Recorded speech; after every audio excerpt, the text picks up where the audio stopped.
High, good morning people. আমি সুব্রত মিত্র, কবি সুব্রত মিত্র। ঘুম থেকে উঠেছি, একটু দেরি হয়ে গেছে।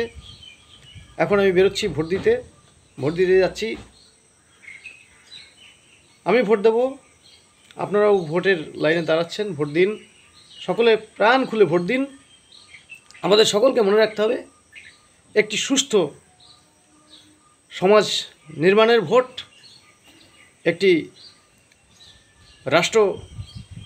শক্তিশালী রাষ্ট্র নির্মাণের ভোট,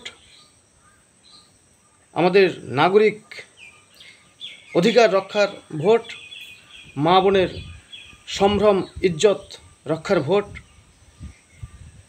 আমার দেশের একজন উপযুক্ত প্রধানমন্ত্রী নির্মাণের ভোট, সমস্ত দিক দিয়ে একটি উন্নত ভারত গঠনের ভোট।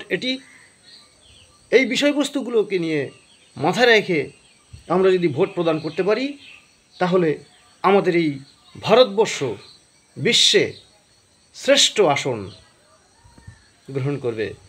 আমরা আশাবাদী, আমরা এই বিশ্বাসী, আমরা এই আত্মনির্ভর ভারত গড়তে পারবো। এই প্রত্যাশা নিয়েই বেরিয়ে পড়লাম ভোট দিতে।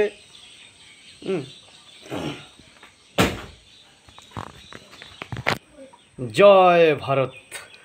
নমস্কার। একটা হাত বন্ধ আছে তো। নমস্কার, সকলে খুব ভালো থাকবেন। প্রাণ খুলে ভোট দিন, প্রাণ খুলে ভোট দিন।